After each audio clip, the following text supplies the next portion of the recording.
Aliens Ate My Astro Socks. Generated by StoryWave.ai. Smash that like button and subscribe for more. Leave a story idea in the comments below so we can create it for you. Chapter 1. The Cosmic Crashdown.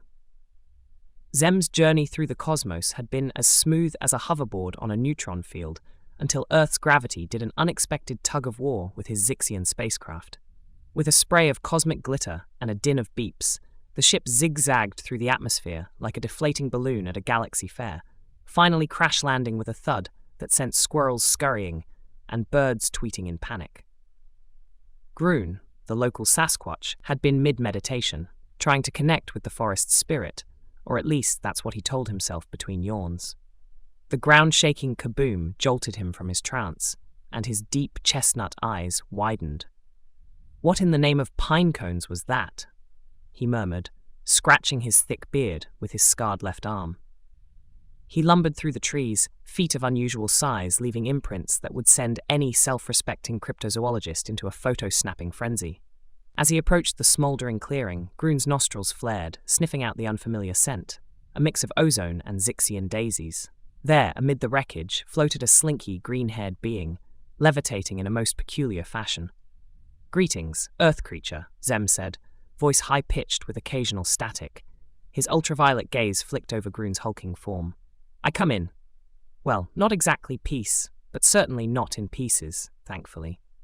Groon blinked, his gentle nature overcoming the shock. "Well, butter my biscuits, you're one of them aliens, ain't ya?" Groon's voice rumbled like a distant thunderstorm. He extended a furry hand. "Name's Groon. And you are?" "Zem. Zemi to my pals," Zem replied, antennae wiggling with each word. "And I have indeed experienced a cosmic crashdown of sorts." Zem's curious eyes surveyed the ship's scattered innards.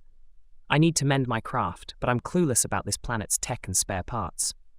Groon scratched his mossy head, considering. "Well, Zemi, I reckon I can let you dangle in the breeze. Let's see what we can rustle up." Together, they inspected the damage. Zem winced at the sight of a fractured flux capacitor and a sputtering quantum thruster. On Zixia, we'd use a hyperspanner and some cork glue. But here? Groon chuckled, his voice a deep melody in the forest chorus. "No hyperspanners round these parts, but I'm mighty good at improvising. We might just cobble together something from the human junk they leave behind." As they worked, Zem noticed Groon's frequent wistful glances towards the distant laughter of campers and the cozy glow of cabins. "You seem solitary." Groon's gaze grew distant. "Yeah, well, humans ain't too fond of old Groon. They prefer their squatches on blurry photographs and tall tales." Zem nodded, their shared sense of isolation bonding them. "On Zixia, I'm considered an odd sprout. Most are content with their roots planted deep in tradition, while I dream of exploring the stars." Groon's grumbly laugh rumbled through the clearing. "Guess we're both a couple of oddballs, ain't we, Zemi?" As the sun dipped low, casting an orange hue over the verdant Montana forest, the improbable duo rummaged through piles of disregarded gears and gadgets. With each found object a toaster, a radio transmitter, a handful of spark plugs, Zem's hope rekindled, and Groon's loneliness faded into the background, replaced by the warmth of newfound companionship. Their laughter echoed through the trees, as natural and full of context as the chirping crickets and the rustling leaves. The cosmic crashdown had brought them together, and their quest, as outlandish as it seemed, was only just beginning. Chapter 2. An Unlikely Alliance. A whisper of dawn crept through the Montana woods, tickling the treetops with a rosy hue.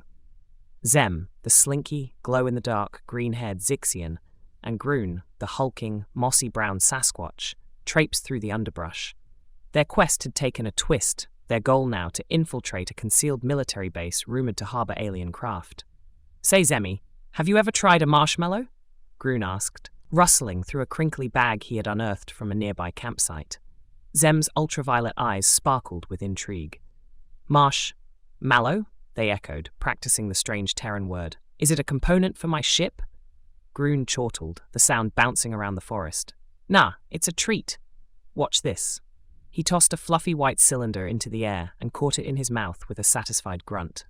Zem imitated the action, levitating the marshmallow before gently guiding it towards their mouth. Fascinating texture, they mused, the confectionery melting on their tongue. And it combusts delightfully over a heat source, I presume? You betcha! Groon grinned, his deep chestnut eyes gleaming with camaraderie. As they shared the earthy delight, a rustle in the bushes caught their attention. A squirrel darted out, clutching a strange metallic device. It was no ordinary forest find, it bore the unmistakable markings of human technology. Groon's thick beard twitched as he snatched the device, examining it. This gizmo's from the base. They're closer than a tick on a hound dog. Zem hovered closer, antennae twitching. We must concoct an infiltration strategy. My spacefaring intuition suggests caution. Groon nodded, his demeanor shifting to one of contemplative strategy. We'll need disguises and a good old-fashioned diversion. Maybe something involving these marshmallows? Their laughter mingled with the chatter of the forest as they brainstormed. The plan was audacious. Groon would craft suits from foliage, while Zem would conjure a light show with their ship's remaining functional tech to distract the guards.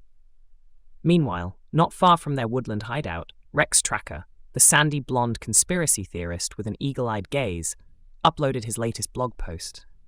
Alien activity in Montana, he typed, his conspiratorial whisper barely audible. The truth is out there, and I'm going to find it. His camo hat sat askew as he scrutinized satellite imagery, his fingers dancing over the keyboard. I knew it, he exclaimed upon spotting an anomaly in the forest. Time to expose the extraterrestrial truth. Back in the woods, Zem and Groon, fueled by sticky marshmallows and the thrill of adventure, solidified their plan. They would infiltrate the base under the cover of night, their hearts racing with anticipation of the challenges ahead. Their alliance had been unlikely, their friendship even more so. But as they set off towards the hidden military encampment, their determination was as clear as the star-studded sky above. The stage was set for misadventures, close calls, and laughter, the perfect ingredients for an interstellar escapade. Chapter 3. The Great Costume Caper. In the dim light of the moon, Zem and Groon, decked out in their makeshift military garb, approached the base's formidable fence. The uniforms, a patchwork of army surplus and creative sewing by Groon's massive hands, hung on them with comical disproportion. Okay, Zemi, remember, stand tall and look official, Groon whispered, tugging at the brim of a hat that was a tad too snug on his wide head. Zem nodded, their antennae poking through holes cunningly disguised as ventilation in their cap. And if they speak to us, we respond with confidence, they chimed in, practicing a salute that looked more like an interpretive dance with their slinky limbs. As they neared the checkpoint, a guard, chewing gum with the enthusiasm of a cow on cud, eyed them suspiciously. Evening, soldiers. You're out late. Special ops? Groon puffed out his chest, attempting to mimic the human's rigid posture. Affirmative, he boomed, voice too deep for a typical soldier.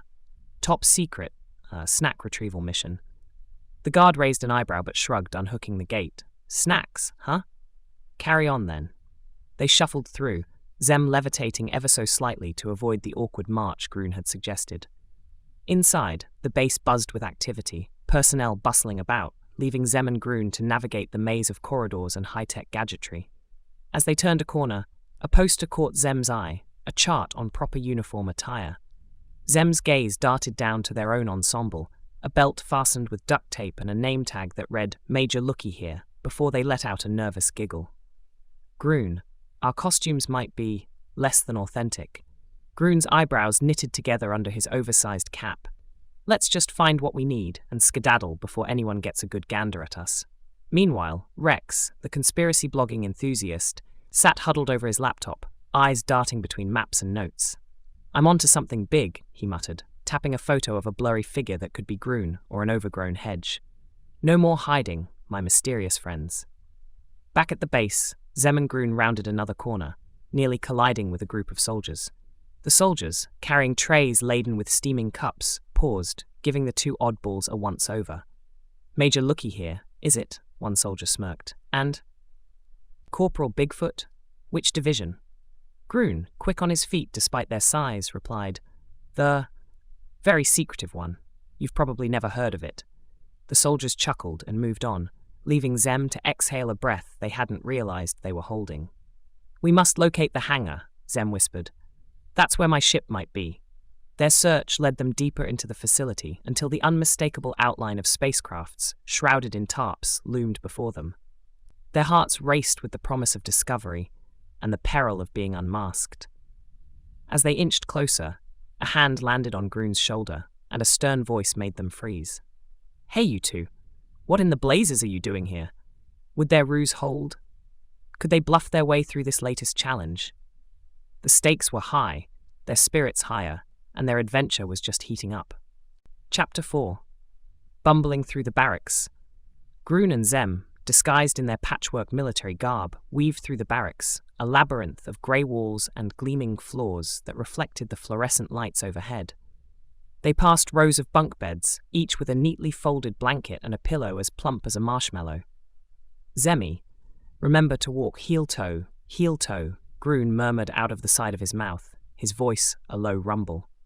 Zem tried to mimic the human stride, but ended up floating a few inches off the ground now and then. "This bipedal locomotion is quite perplexing," Zem chirped, their voice tinged with frustration. As they rounded a corner, they bumped into a tall, uniformed officer with a clipboard. "Soldier, you're floating," the officer barked, squinting at Zem. Groon jumped in, his quick thinking as solid as his large frame. New anti-gravity boots, sir. Testing them for efficiency." The officer's eyes widened, and he nodded, making a note on his clipboard. "Carry on, then.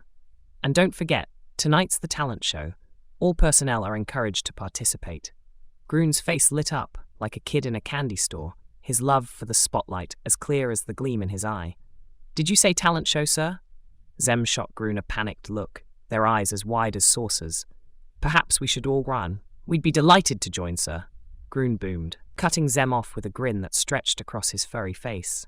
The officer smiled. "Good to hear. What's your act?" Groon slapped Zem's back, almost sending the slender Zixian tumbling. "Why, we're a comedy duo." Zem's antennae quivered with anxiety. "Indeed, 'tis true. Laughter is a universal language, after all." The officer chuckled. "Looking forward to it. Sign-up is in the mess hall." After the officer left, Zem turned to Groon, their glow-in-the-dark green hair pulsating with unease. "Groon, what are we doing? We can hardly blend in, let alone perform." Groon's deep chestnut eyes twinkled mischievously. "Trust me, Zemi. A little song and dance might just be the distraction we need. Plus, I've always fancied myself a bit of a performer." Their conversation was cut short as a group of soldiers marched by, one peeling an orange as he walked. Zem observed with fascination their lack of knowledge about human anatomy, leading to a series of misunderstandings. Why does the soldier consume the fruit's armor? Is it rich in nutrients? Groon chuckled, shaking his head. "It's just the peel. You eat what's inside, Zemi." As the day edged toward evening, our heroes found themselves backstage at the talent show, surrounded by soldiers practicing guitar chords and fine-tuning magic tricks. The air was thick with anticipation and the smell of stage makeup.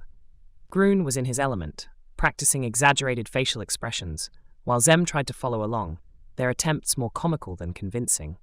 The curtain rustled as the act before them finished to applause and cheers. "That's us, Zemi." "Showtime," Groon said, stepping toward the stage, his feet thundering like a gentle stampede.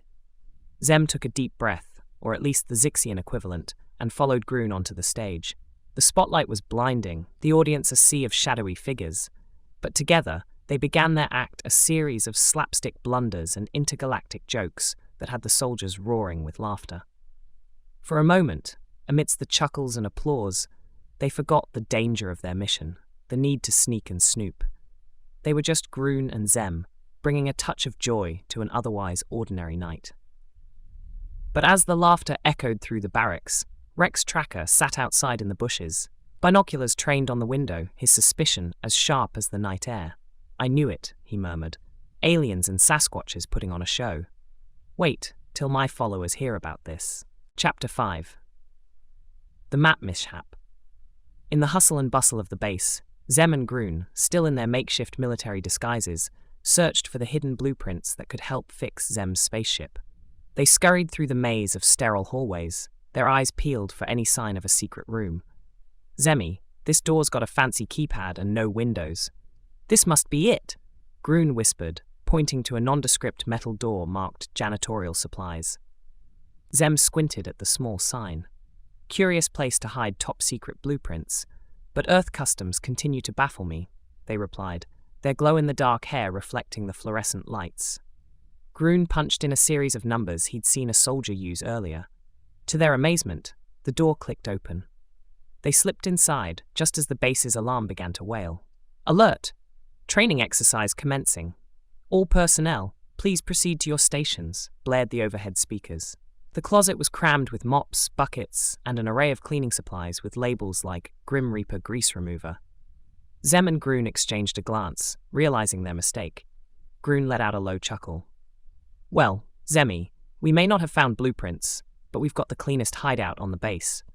Zem's antennae twitched with amusement. We blend in with the cleaning crew. After all, cleanliness is next to extraterrestrialness. Their laughter was cut short as the door swung open, revealing a group of custodians grabbing their gear for the drill. Hey, you two! Grab a broom and fall in line, barked a custodian with a no-nonsense mustache that bristled like a brush.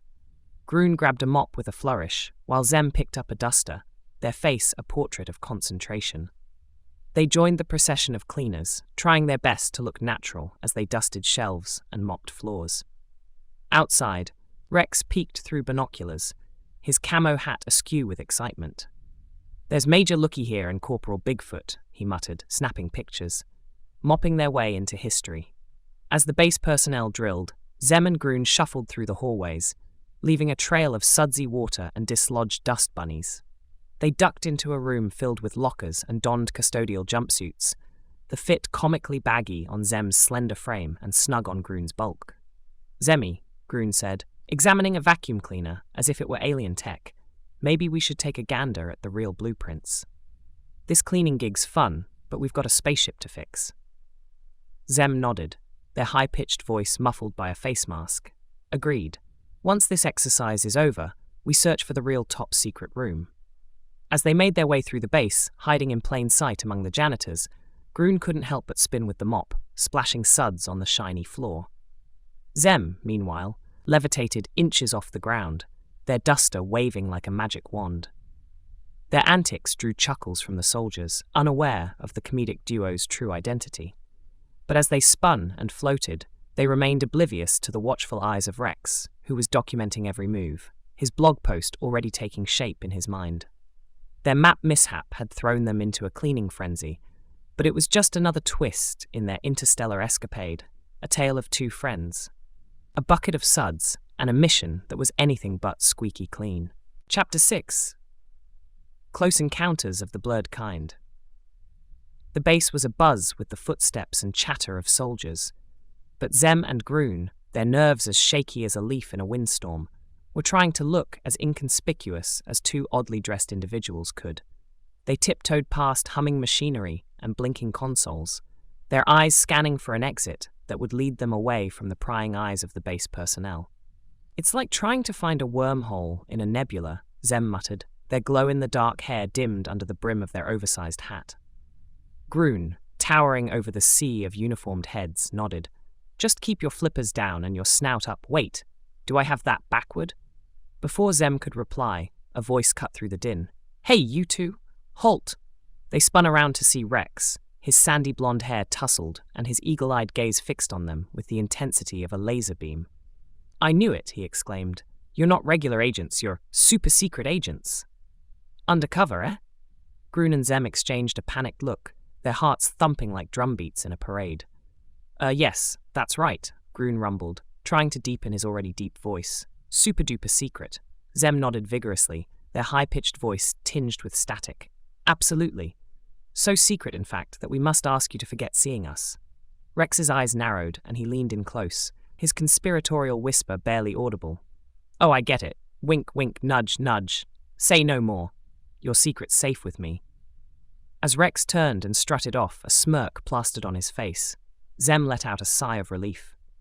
That was closer than a comet's tail to a planet's orbit. Groon chuckled, shaking his head. Let's skedaddle before he changes his mind and realizes we're not who we're pretending to be. They slipped through a door and found themselves outside, the cool night air a welcome respite from the claustrophobic confines of the base.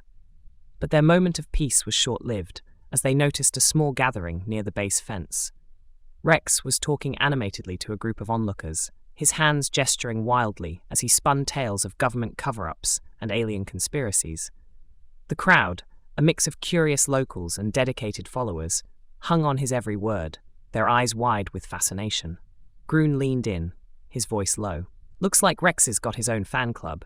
If they start snooping around, it'll be harder for us to move about." Zem's antennae twitched in agreement. "We must remain undetected. Our mission depends on it. Let's loop around the back."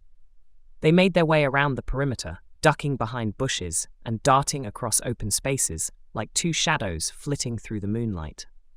Each step took them closer to their goal, but the murmurs of Rex's followers followed them like an echo. Finally, they reached the relative safety of the forest, where the trees stood like silent sentinels. Groon let out a breath he didn't realize he'd been holding, his large frame slumping slightly. "That was a narrow escape, Zemi," he said, wiping his brow. Zem nodded, their eyes scanning the forest path ahead. "Indeed. But we're not out of the woods yet, both figuratively and literally." Their banter was light, their spirits unbroken, but as they ventured deeper into the forest, the knowledge that they were being hunted by a conspiracy theorist and his band of eager truth-seekers added a new layer of urgency to their quest. Behind them, Rex continued to rally his troops, his conviction as strong as the signal he hoped to broadcast to the world. Little did he know, the very subjects of his obsession were just a stone's throw away, their cover nearly blown, but their determination unwavering. Chapter 7. The Underground Unveiling. Groon and Zem, with their hodgepodge of custodial jumpsuits and caps, stood before a massive metal door, camouflaged by the natural rock formation of the Montana landscape.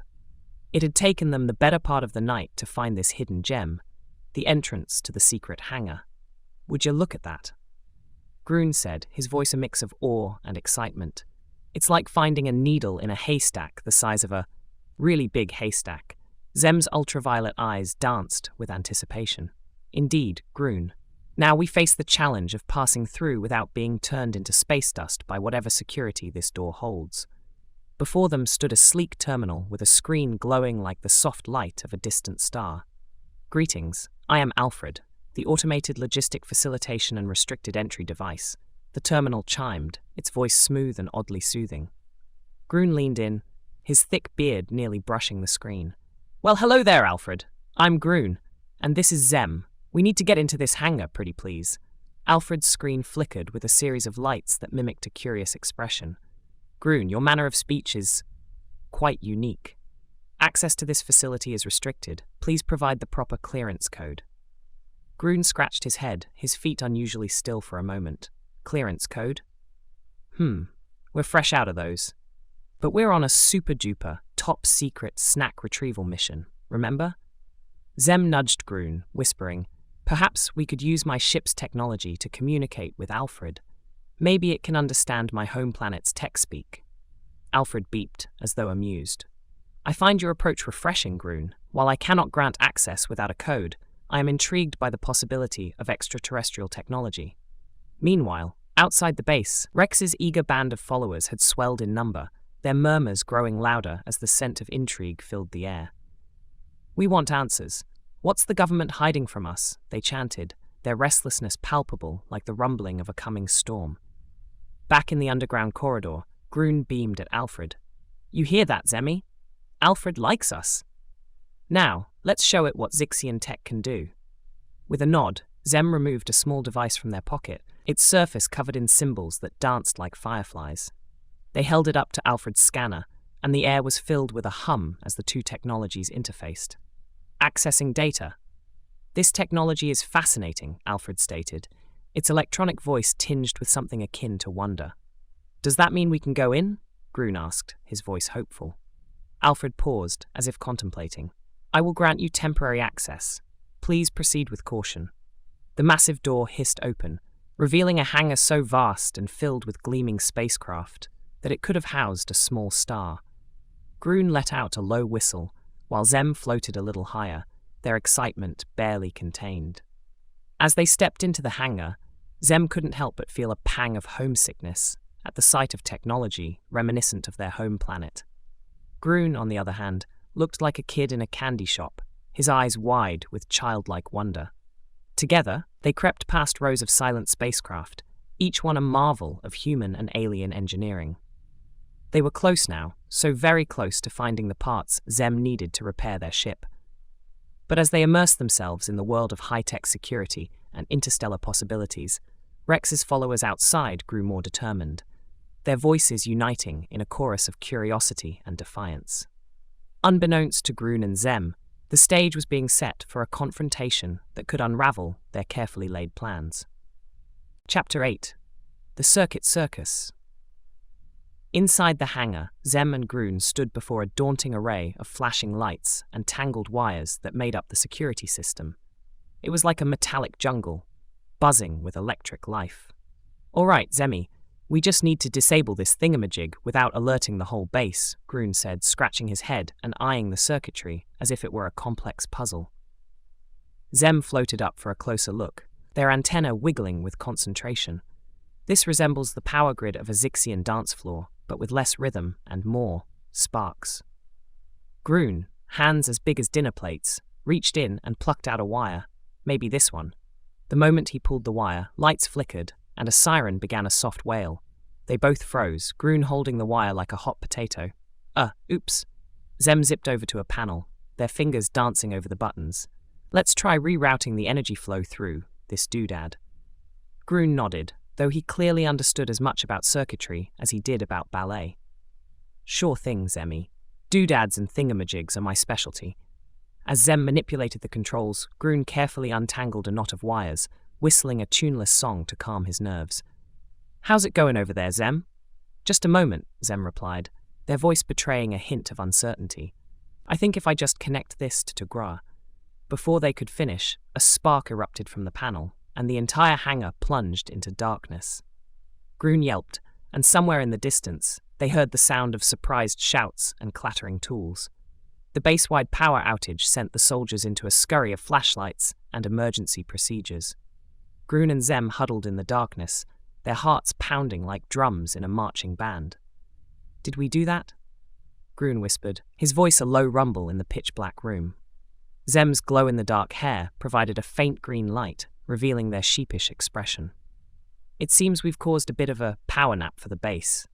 Groon let out a nervous chuckle, more like a power snooze. "Think they'll notice?" Zem bobbed in the air, their natural levitation a comforting sensation amid the chaos. "We must work swiftly to fix this before they pinpoint the source." Groon fumbled in the darkness, his fingers finally grasping the wire he'd abandoned earlier. "Let's put this gizmo back, and hope it's like waking up a sleeping computer." With a click, the wire slotted back into place, and the emergency lights flickered on, bathing the hangar in a dim glow. Groon sighed with relief, his large frame relaxing slightly. Phew, that was as tense as a tightrope walk over a black hole. Zem nodded, their eyes scanning the room. "Our circus act isn't over yet, Groon. We still need to disable the security without any more surprises." Together, they returned to the task, their movements now more careful and deliberate. It was a delicate balance, each action a potential trigger for another mishap. As they worked, the base outside slowly returned to life, the soldiers unaware of the comedic duo's electrical escapade. But for Groon and Zem, the circuit circus was far from over, each wire a potential act of high-flying hilarity in their quest to repair the ship and return home. Chapter 9. A spacecraft in sight. With the hangar doors creaking open unexpectedly, Zem and Groon caught sight of the ship that had been hidden from view. It was a sleek vessel, its hull gleaming like a sliver of moonlight, and to Zem, it was the most beautiful sight in the galaxy. Groon let out a low whistle, his eyes the size of saucers. "Zemi, that's your ride? It's shinier than a freshly waxed Bigfoot." Zem bounced in excitement, their glow-in-the-dark hair flickering with each movement. "Yes, Groon, that's the Star Beetle, my intergalactic botanical research vessel." The panic from the power outage was palpable, with soldiers rushing about like ants in a disturbed anthill. The duo knew they had to move quickly. "All right, Zemi, let's get this spaceship of yours ready to vamoose before these soldiers figure out what's what," Groon said, his voice urgent but calm. Zem nodded, darting towards the ship. "Assist me with the prep sequence, Groon." I'll handle the techie stuff if you can manage the grunt work. Grunt work is my middle name, Groon declared, though it wasn't, and he followed Zem onto the ship. Inside the star patrol, the cockpit was a symphony of buttons, levers, and holographic displays. Zem's fingers flew over the controls with the grace of a concert pianist, while Groon heaved fuel cells into place, each one as heavy as a small boulder. Groon, toggle that big red switch over there. It's the auxiliary power.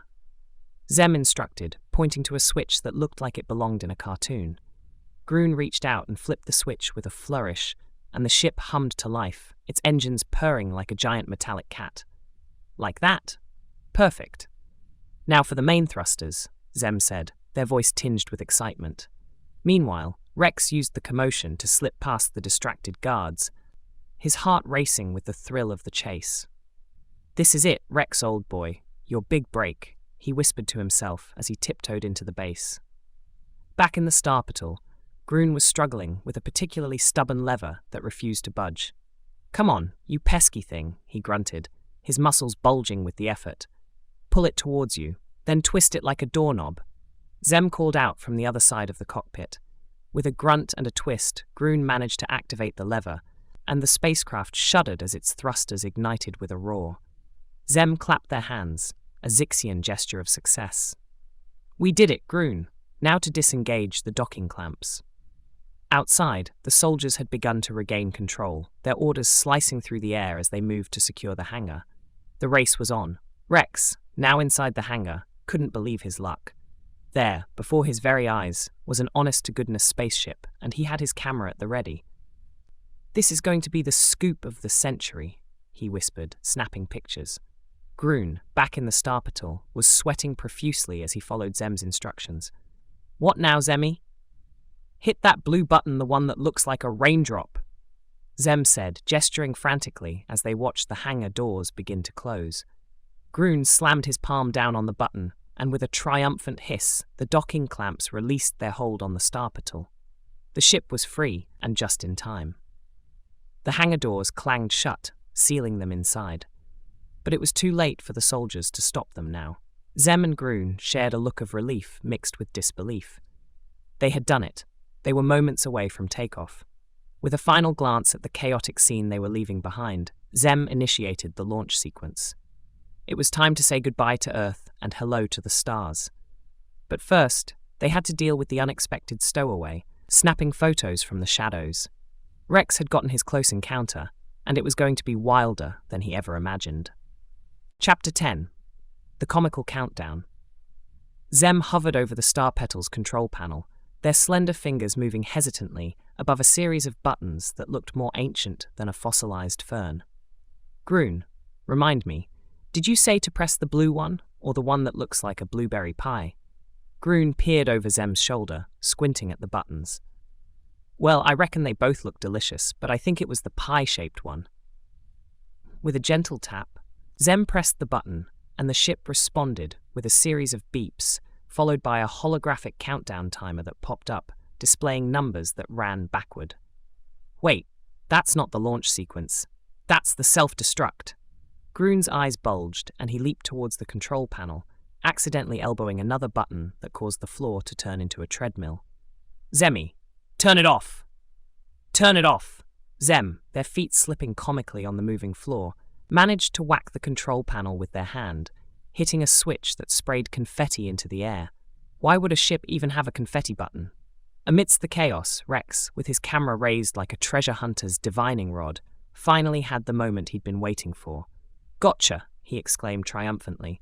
But as he tapped his device to stream the footage, the screen fizzled and went black. No, not now. Groon, meanwhile, had found his footing and was sliding buttons and flipping switches with the finesse of a circus juggler. May this one? The ship's lights dimmed, then turned a shade of neon pink. The countdown timer paused, blinked, and then resumed. Zem, taking a deep breath, focused on the symbols from their home planet, finally recognizing the correct sequence. With a confident flick, they deactivated the self-destruct. Phew, that was as close as a comet shave, Groon sighed, mopping his brow with the back of his hand. Zem chuckled, their own relief evident as the ship settled back to normal, or as normal as it could get. Now, Let's get this beauty airborne before any more surprises. Groon nodded, giving the control panel a wary glance. Airborne. Got it. No more button mashing. Together, they worked, Zem guiding Groon's large hands with gentle instructions, and after a few tense moments, the engines roared to life. The countdown resumed this time for the launch, and the star petal vibrated with pent-up energy, eager to break free. Outside, Rex fumbled with his device, his face a portrait of frustration.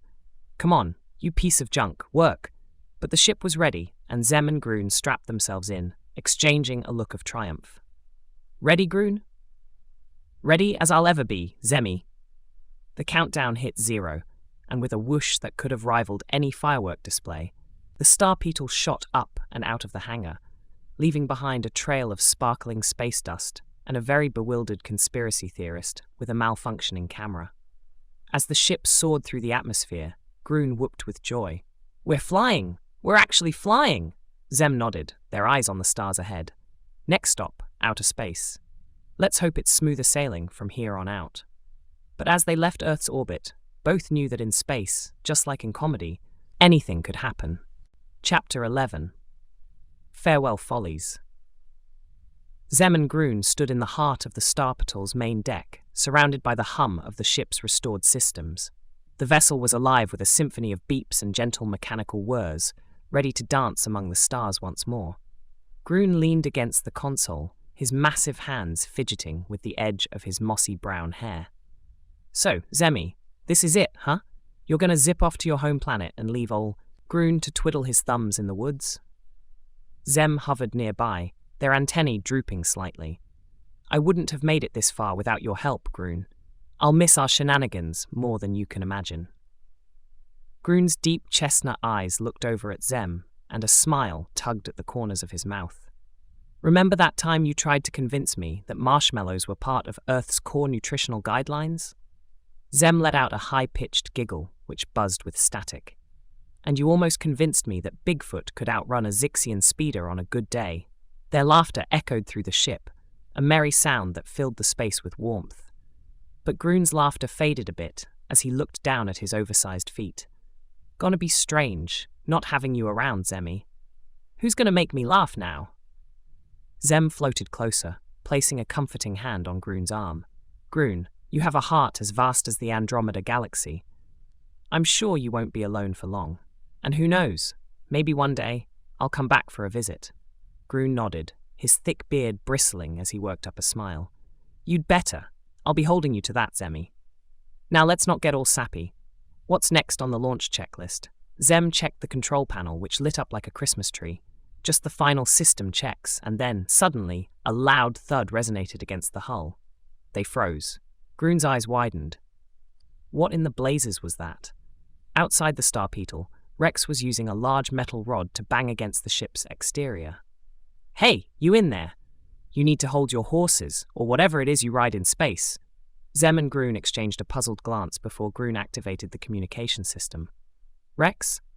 Is that you? What's going on? Rex's voice crackled through the speaker, a mix of urgency and mischief. The military's on their way back in. If you're gonna go, you better do it quick. And I'm coming with you. Groon's mouth hung open. Come with us? You do realize this isn't a joyride, right?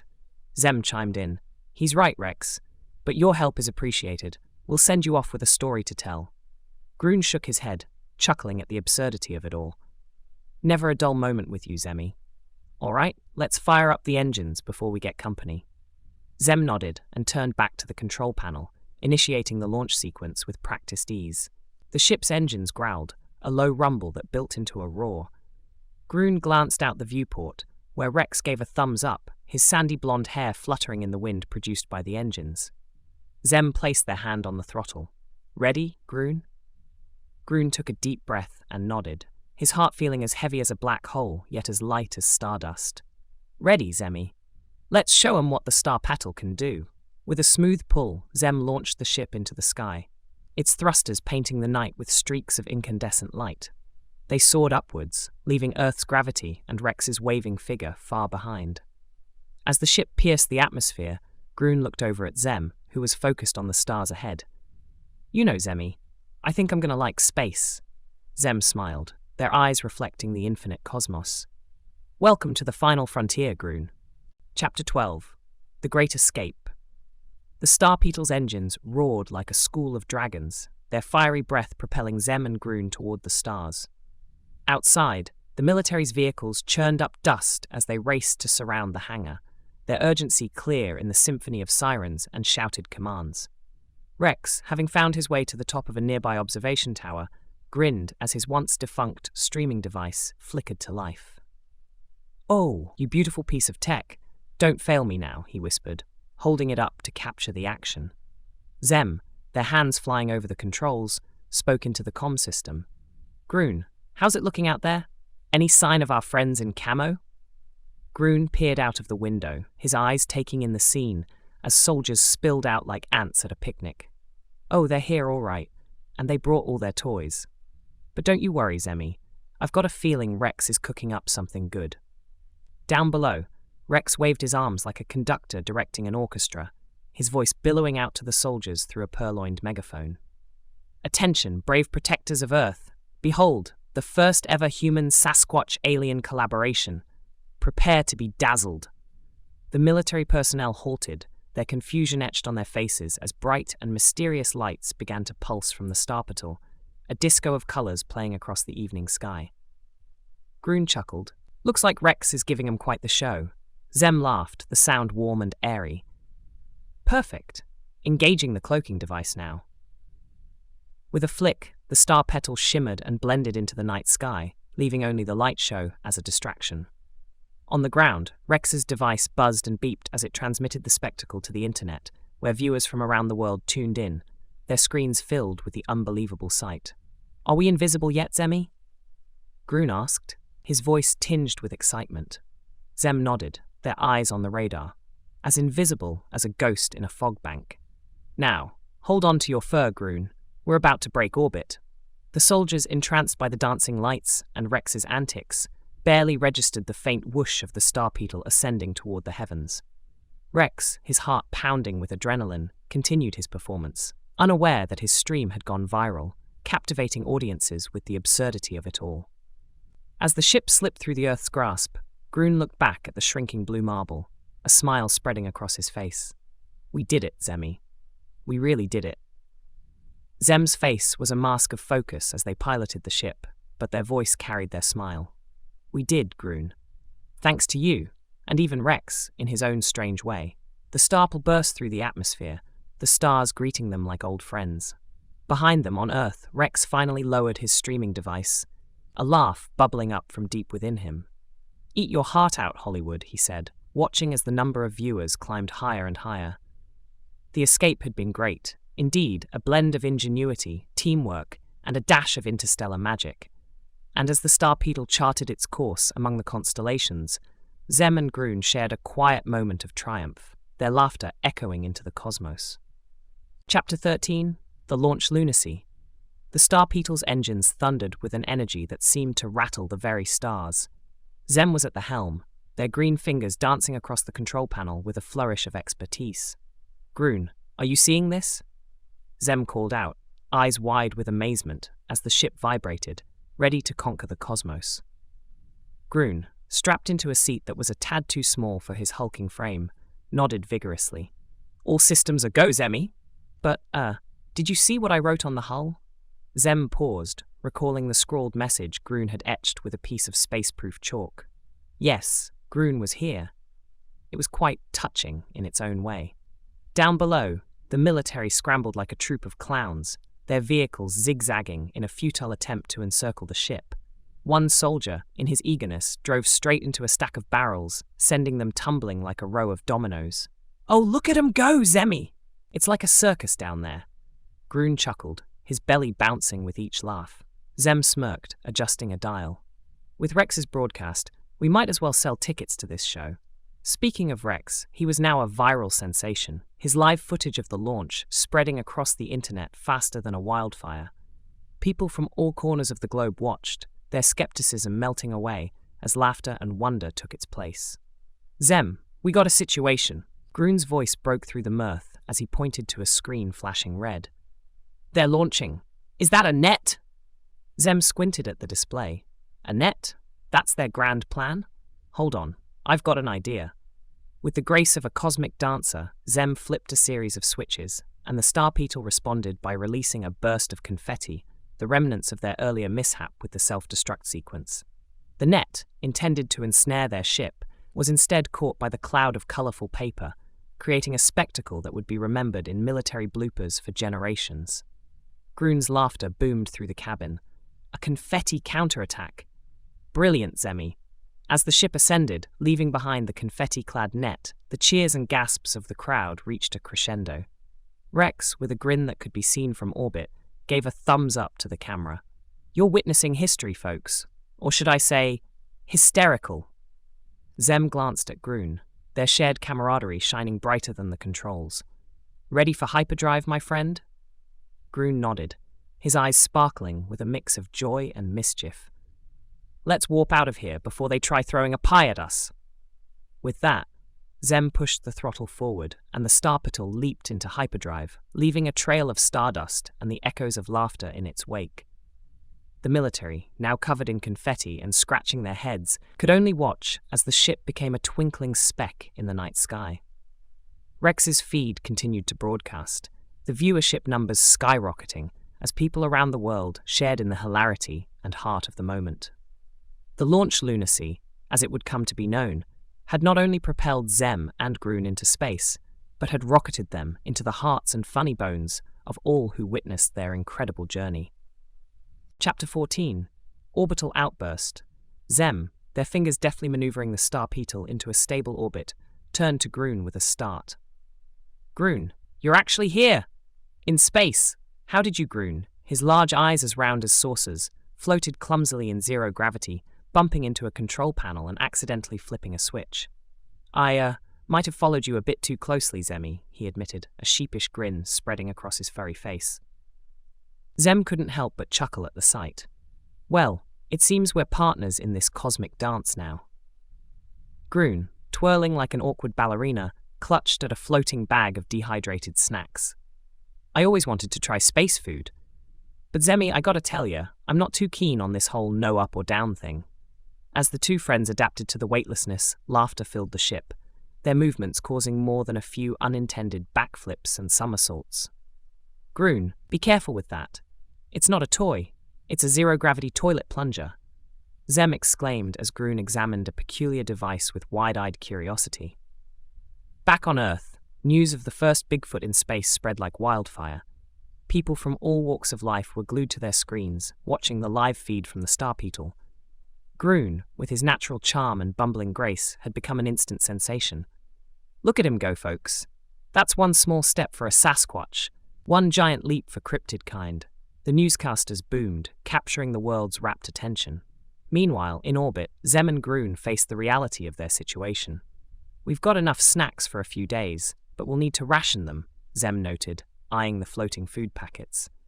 Groon, who had finally managed to anchor himself, nodded solemnly. I hear you, Zemi, but how are we going to get back down? I ain't much for heights, you know.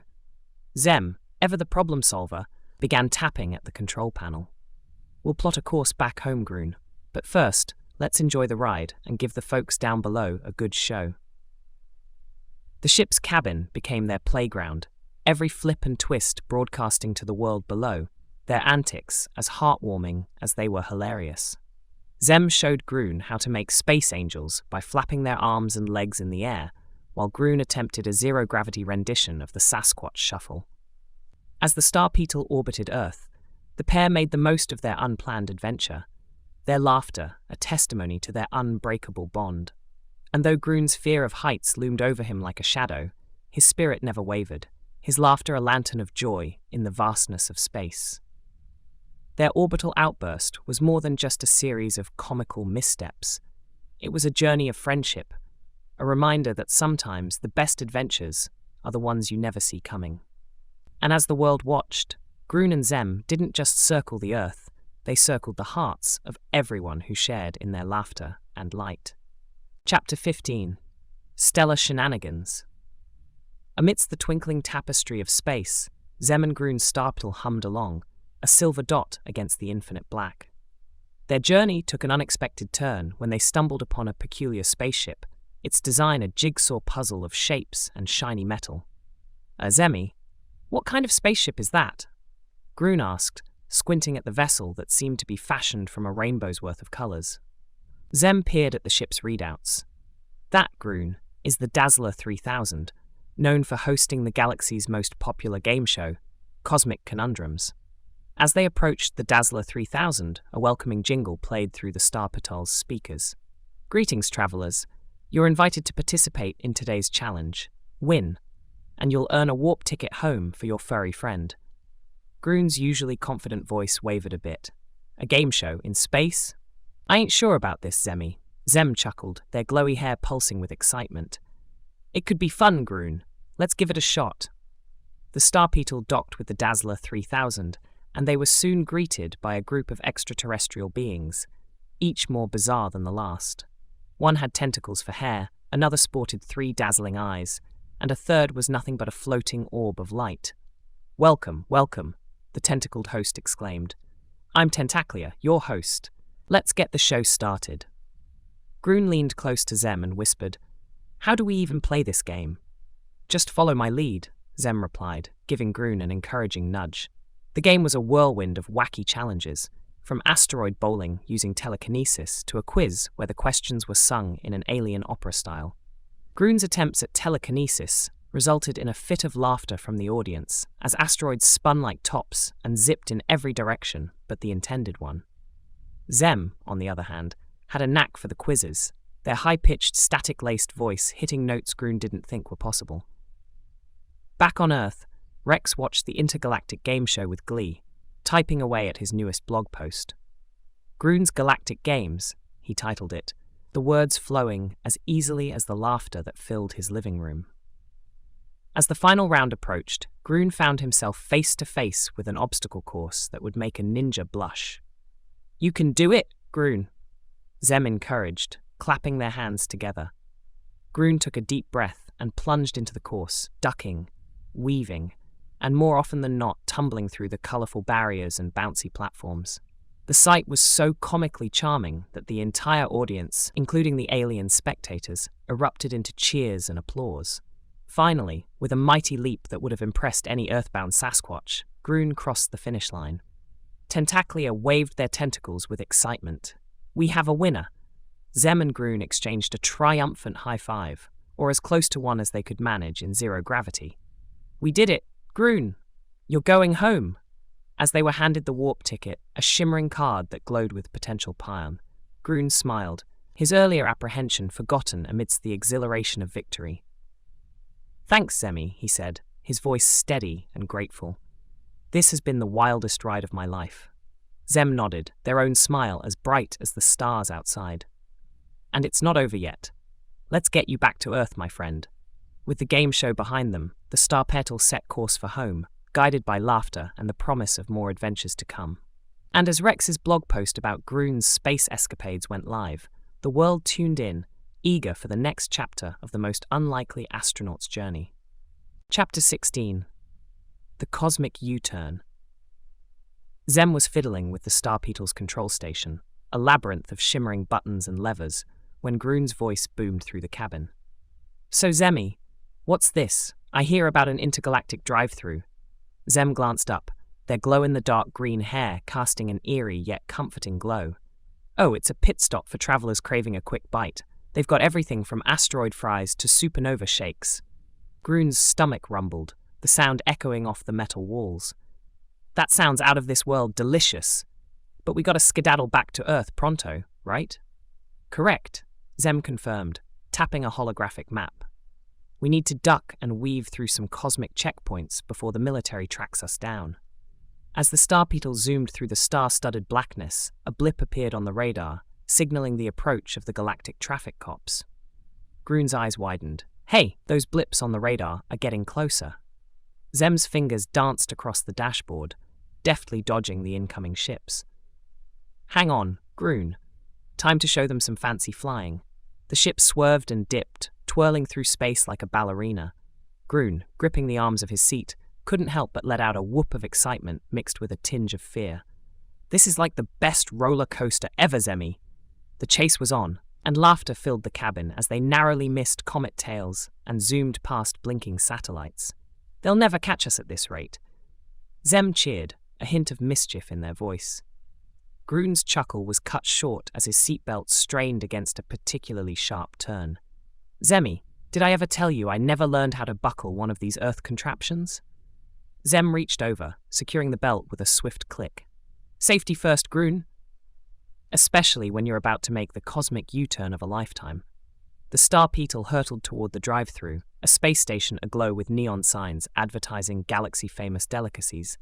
"2 Milky Way melts and a large crater cola, please," Zem called out as a robotic arm extended from the station, passing them their order through an airlock chamber. Groon, his mouth watering, floated over to grab the bag. "You sure this won't slow us down?" Zem nibbled on a fry, steering with one hand. "We're multitaskers, Groon. Besides, what's a space chase without snacks?" The galactic traffic cops, in their pursuit, were left scratching their helmeted heads as Zem and Groon munched on their space fast food, the Star Beetle leaving a trail of cosmic ketchup packets in their wake. With the Earth coming into view, Zem wiped their hands and prepared for re-entry. Groon, ready to head home? Groon, his belly full and his spirit soaring, nodded. "I'm all set, Zemmy." "Thanks for the best detour ever." Zem grinned, pushing the throttle forward. "Anytime, Groon. Now, let's dodge one last time and get you back to those Montana forests." As the Star Beetle descended, the military's signal to decommission the ship fizzled out, their technology no match for Zem's interstellar ingenuity. Groon, the first Sasquatch astronaut, was coming home, and the whole world was watching, grinning from ear to ear. Chapter 17. The Montana Re-Entry. Groon's feet, covered in mossy fur, touched down on the soft earth of Montana's forests with a gentle thump. The trees seemed to welcome him, their leaves rustling like a round of applause.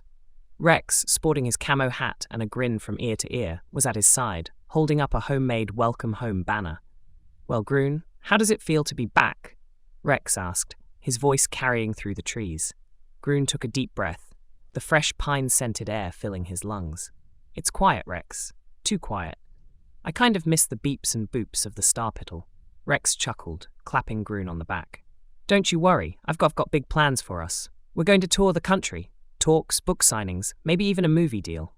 Groon's eyes widened at the thought. "A movie? About me?" "I don't know, Rex. I'm just a simple Sasquatch who went on a little space trip." Rex gave him a conspiratorial wink. "That little space trip made you the first Bigfoot astronaut. You're a hero, Groon."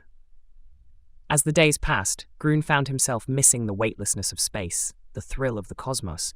He yearned for a bit of that adventure in his quiet forest life. That's when the idea struck him like a falling star. "Rex, I want to start a sanctuary," Groon declared one morning, his voice firm with newfound purpose. "A sanctuary?" Rex asked, scratching his head. "Yeah, for all the critters out here who are misunderstood, like me.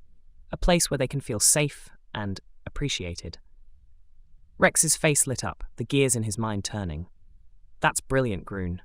We can use part of the tour proceeds to fund it." "Groon's Galactic Grove, how does that sound?" Groon beamed, his large feet doing a little happy shuffle. "I like it, Rex. Let's make it happen." And so they did. Groon's Galactic Grove became a haven for all sorts of forest dwellers, from shy nocturnal animals to elusive birds. Groon, with his gentle nature and Rex's knack for organization, turned the sanctuary into a place of wonder and education. Visitors came from far and wide, eager to meet the Sasquatch who'd seen the stars and to catch a glimpse of the creatures he protected. Rex, now Groon's official manager, handled the crowds with ease, his blog updates keeping fans across the globe in the loop. "Groon, you're a regular celebrity," Rex said one day as they watched a group of children gaze in awe at a family of deer. Groon shrugged, a bashful smile on his furry face. "I may be a celebrity, Rex, but you're the brains of this operation."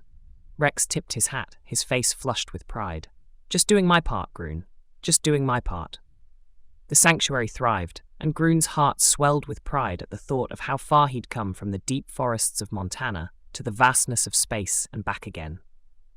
His journey had shown him that the universe was full of wonders, both out there and right here at home.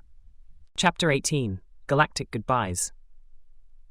Groon was sorting through a new shipment of Groon's Galactic Grove t-shirts when his walkie-talkie crackled to life. "Groon, you there? It's Zem." Groon's ears perked up at the sound of Zem's voice. "Zemmy, loud and clear. How's the cosmos treating ya?" "Missing your Earth snacks," Zem joked. "But I've got a whole galaxy to explore. I'll swing by your blue planet soon with a fresh batch of Astro socks and your favorite marshmallow twists." Groon laughed, the sound echoing through the sanctuary. "You'd better, Zemmy. These feet are freezing without your fancy socks. And hey, the animals here love those twisty treats." Rex, overhearing the conversation, was busy typing away at his laptop, his latest blog post turning into a script for a comedic miniseries. "Groon, you're more than a local legend now. You're about to be a star on the small screen." Groon rolled his eyes good-naturedly. "As long as it helps the sanctuary, Rex. But tell me they're not going to put a guy in a Sasquatch suit for my part." Zem's static-filled chuckle resonated from the walkie-talkie. "Groon, you're one of a kind. No suit could capture your charm." Groon beamed with pride, placing a large hand on his chest. "Thanks, Zemmy. That means a lot. So when's this interstellar reunion happening?" "Give me a few rotations of Earth's moon to gather supplies," Zem replied. "And tell Rex to keep his camera ready. Our next adventure will be one for the history books." Rex gave a thumbs up from across the room. "You got it, Zem. This miniseries is just the beginning. We're going to need more footage for the sequel." As the sun dipped low, casting long shadows across the sanctuary, Groon couldn't help but feel a sense of contentment. His friendship with Zem had shown him that the galaxy wasn't so vast when you had friends among the stars. "All right, Zemmy. I'll hold you to that. Safe travels, and watch out for space squirrels," Groon said, a grin stretching across his face. "Space squirrels?" Zem echoed with a laugh. "I'll add that to my list of creatures to watch for. Over and out, Groon." With a click, the transmission ended, leaving Groon in the quiet of the Montana forest. He looked up at the twinkling stars and knew that out there somewhere, Zem was zooming past planets and nebulas, their bond unbroken by light years of distance. Groon turned back to his sanctuary, his heart full of anticipation for their next cosmic rendezvous.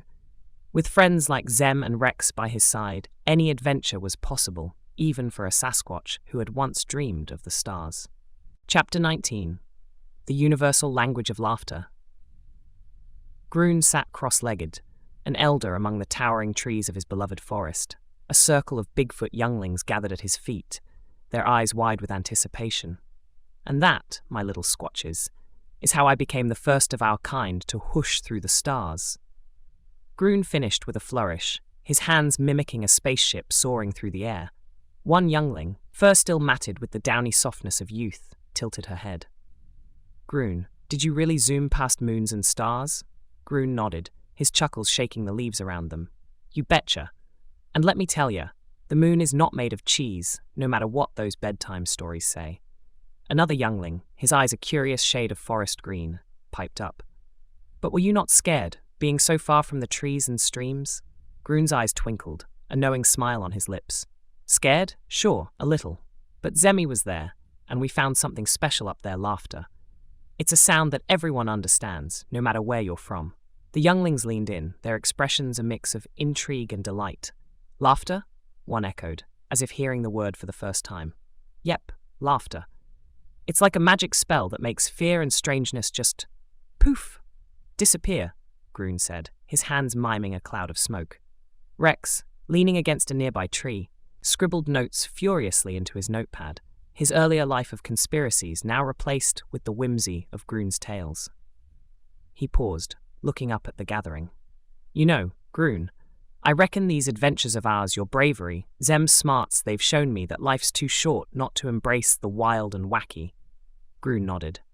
"And it's too wide to think we've seen everything. There's a whole universe of mysteries waiting for us." A small Bigfoot, braver than the rest, scampered up to Groon. "Will you go back to space, Groon?" Groon ruffled the young one's head. "Maybe one day. But for now, there's plenty of adventure to be had right here, and Zemmy promised to visit with more of those delicious Earth snacks." The group erupted into laughter, the sound bouncing off the tree trunks and rising up to the heavens, a proof to the joy and connection found in shared stories and belly laughs. Rex closed his notepad and smiled. "Keep laughing, Groon." It's the song of the universe. Groon looked up at the stars peeking through the canopy. And don't forget to listen for it, younglings. You never know what wonders you'll find when you do. As the night settled around them, the sounds of the forest a gentle lullaby, Groon's heart was full. He had traversed the stars, but more importantly, he had discovered that laughter was indeed the universal language, one that could bridge worlds and warm hearts, no matter how furry. Thank you for listening. Subscribe now and visit our website, StoryWave.ai, to start creating your own generative audiobooks today. StoryWave is the only true on-demand entertainment portal.